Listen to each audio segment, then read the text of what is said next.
तो दोस्तों एक दूसरे को आयरन ब्रदर कहने वाले पाकिस्तान और चाइना के बीच में मतभेद अब इतना ज्यादा बढ़ चुका है कि दोनों देश अब आयरन ब्रदर से दूर हटता जा रहा है। फलस्वरूप चाइना के बेल्ट एंड रोड इनिशिएटिव के सपना टूटने लगा है और पाकिस्तान जो सी पैक के सहारे दूध और शहद का नदी बहाने का बात कर रहा था वो नदी भी सूखने लगा है। हाल ही में यूरेशियन टाइम्स के एक रिपोर्ट में बताया गया है कि चाइना और पाकिस्तान के बीच में दूरियां बढ़ने लगा है जिसके वजह से सी पैक के ऊपर बहुत बड़ा असर पड़ा। दोस्तों यूरेशियन टाइम्स के रिपोर्ट में बताया गया है कि पाकिस्तान और चाइना के बीच में जो ज्वाइंट कम्युनिकेशन कमेटी मतलब जेसीसी का मीटिंग होने वाला था वो पिछले साल तो हुआ नहीं और अब कहा जा रहा है कि इस साल के मीटिंग में भी कितना देरी होगा ये अभी तक पुख्ता नहीं हुआ है। मतलब कुछ कारणों की वजह से मीटिंग डिले होते जा रहा है। और दोस्तों इस मीटिंग डिले होने के साथ साथ सी पैक का सबसे बड़ा प्रोजेक्ट मतलब ML1 के ऊपर भी एक तरीके से क्वेश्चन मार्क पैदा हो गया है। दोस्तों ML1 सी पैक का $6.8 बिलियन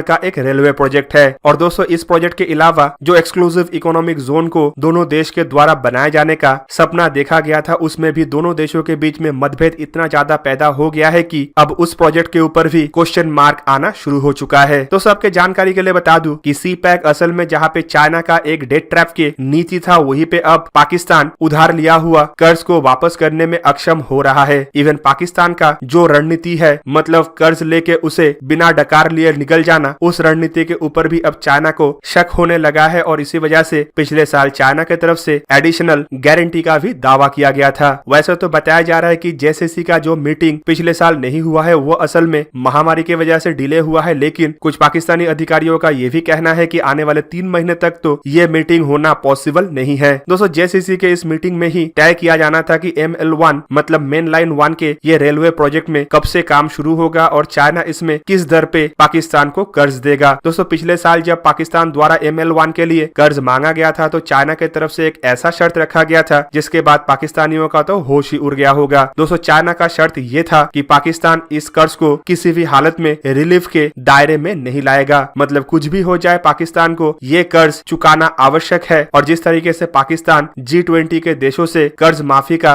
बात कह रहा है उस चीज के अंतर्गत इस प्रोजेक्ट में दिए जाने वाले कर्ज को पाकिस्तान नहीं ला सकता। इवन कर्ज माफी या कर्ज के शर्तों को आसान करने के लिए पाकिस्तान भविष्य में किसी इंटरनेशनल एजेंसी के पास भी नहीं जा सकता। मतलब चाइना पहले से ही सोच लिया है कि इस प्रोजेक्ट में कोई फायदा होने वाला है नहीं और भविष्य में पाकिस्तान इस चीज को बेस बना के और अपने इकोनॉमी और अपने गरीब होने का हवाला देते हुए चाइना का इस कर्ज को भी निगलने का कोशिश कर सकता है। दोस्तों ML1 प्रोजेक्ट में सी पैक का एक इतना बड़ा रेलवे कॉन्सेप्ट है जो पूरा का पूरा सी पैक के ट्रांसपोर्टेशन रूट के बैकबोन बना हुआ है, जिसमें नया रेलवे लाइन के साथ साथ करीबन 1872 किलोमीटर पेशावर से कराची तक पुराने रेलवे लाइन का मरम्मत का काम भी है। और दोस्तों इस ML1 के कॉन्सेप्ट में जहां पे दोनों देशों के बीच में मतभेद आया है और उसके वजह से सी पैक का काम ठप पड़ा हुआ है तो वहीं पे एक्सक्लूसिव इकोनॉमिक जोन को लेके भी अब दोनों देशों के मतभेद उभर के आगे आ रहा है। दोस्तों एक्सक्लूसिव इकोनॉमिक जोन के नाम पे पाकिस्तान में कुछ इकोनॉमिक गतिविधि करने का बात भी कहा गया था, जहां पे चाइनीज कंपनी अपने प्रोडक्टों को चाइना से पाकिस्तान में एक्सपोर्ट करने के लिए तैयार तो हो गया है, लेकिन अब पाकिस्तान इसमें कुछ शर्तों का तब्दीली करना चाहता है जिनमें पाकिस्तान का भागीदारी पाकिस्तान का लेबर के इस्तेमाल करने का बात को उठाया जा रहा है, लेकिन चाइना इस शर्त को मानने के लिए तैयार नहीं है। इवन चाइना ये भी नहीं चाहता है कि बिडिंग के तहत पाकिस्तान एक्सक्लूसिव इकोनॉमिक जोन में किसी और देश के कंपनी को शामिल करे। मतलब इसमें सिर्फ चाइना का ही कंपनी होगा और चाइना अपने ही लेबर का इस्तेमाल करके पाकिस्तान में अपना सामान को भरने का प्रयास कर रहा है। और दोस्तों इन्हीं दो मतभेद के बाद अब बेल्ट एंड रोड इनिशिएटिव के जो आखिरी एक हिस्सा जिंदा था उसका भी हवा निकलने के समय आ चुका है, क्योंकि already belt and road initiative के अंतर्गत कई सारे प्रोजेक्ट तो पहले ही बर्बाद हो चुका था और कुछ जो चल रहा था उस प्रोजेक्टों को भी उन देशों के प्रधानों के द्वारा होल्ड कर दिया गया। अफ्रीका में ऑलरेडी चाइना के बेल्ट एंड रोड इनिशिएटिव के तहत बनाए जाने वाले पोर्ट और रेलवे और रोड नेटवर्क के ऊपर कई सारे देश अपना मतभेद जता चुका है, जबकि हाल ही में म्यांमार के अंदर भी चाइना फंडेड प्रोजेक्टों में से चाइना के कंपनियों के भागीदारी को कम करने का तैयारी म्यांमार गवर्नमेंट के द्वारा किया गया। इवन म्यांमार गवर्नमेंट के द्वारा चाइना के कई सारे belt and road initiative project को भी रद्द किया गया, जो अब चाइना के बेल्ट एंड रोड इनिशिएटिव के सपने को चूर चूर कर रहा है। तो दोस्तों ये था आज का वीडियो। अगर आपको वीडियो अच्छा लगा तो इसे लाइक कीजिए और मेरे चैनल को सब्सक्राइब कीजिए और साथ में बना हुआ बेल आइकन को भी प्रेस कर दीजिए ताकि आप मेरा वीडियो देख पाए सबसे पहले। जय हिंद।